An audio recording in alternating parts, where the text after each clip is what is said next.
Hello बच्चों, एक प्रश्न है हमारे पास कि एक ट्रक विराम अवस्था में किसी पहाड़ी से नीचे की ओर नियत त्वरण से लुढ़कना शुरू करता है। यह 20 सेकंड में 400 मीटर की दूरी तय करता है। इसका त्वरण ज्ञात करें।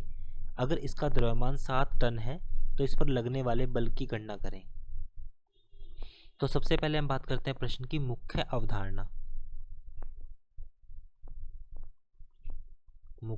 अवधारणा। अब हम जानते हैं कि हम समीकरण में जो प्रयोग करेंगे, एक तो हमारे पास जो गति का दूसरा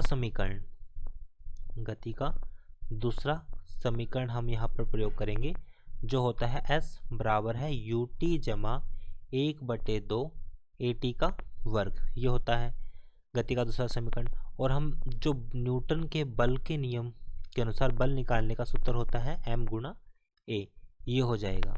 अब हम इस प्रश्न के हल की बात करते हैं। जो प्रश्न का हल आएगा, जैसा कि हम जानते हैं कि किसी भी वस्तु का जो आरंभिक वेग है u बराबर किसके आ जाएगा, किसी भी, जैसे प्रश्न में कहा गया है कि ट्रक विराम अवस्था से किसी पहाड़ी के नीचे और नियत त्वरण से लुढ़कना शुरू करता है। इसका मतलब u का मान कितना है, 0, ये आ जाएगा। उसके द्वारा जो तय की गई दूरी है हमारे पास, वो कितनी है, 400 मीटर दूरी है। इसका त्वरण ज्ञात कीजिए, मतलब मुझे a ज्ञात करना है। यदि इसका द्रव्यमान 7 टन है, यदि इसका द्रव्यमान हमारे पास कितना है, 7 टन। 7 टन मतलब 7000 किलोग्राम, ये है 7 टन, ये है। तो अब हम इसमें समीकरण प्रयोग करेंगे। S बराबर है ut जमा 1/2 AT का वर्ग। यहाँ पर शून्य, तो t से हो गया शून्य, तो यहाँ पे S हमारे पास कितना दिया गया है, 400। तो 400 बराबर है 1/2 AT का वर्ग। t हमारे पास यहाँ पर क्या है, समय है। t हमारे पास यहाँ पर समय कितना दिया गया है, 20 सेकंड। तो 20 का वर्ग किया तो यहाँ पे आएगा 400, 400 से 400 कैंसिल। तो हल करने के बाद जो a का मान आएगा वो आ जाएगा 2 मीटर प्रति सेकंड का वर्ग, ये आ गया।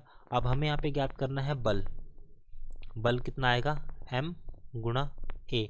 m कितना है हमारे पास, द्रव्यमान कितना है वस्तु का, 7000 गुणा a हमारे पास है 2, तो यहाँ पे मान आएगा हमारे पास 14000 न्यूटन। तो बल आएगा हमारे पास 14000 न्यूटन। तो आशा करता हूँ कि प्रश्न का हल आपको समझ में आया होगा। धन्यवाद।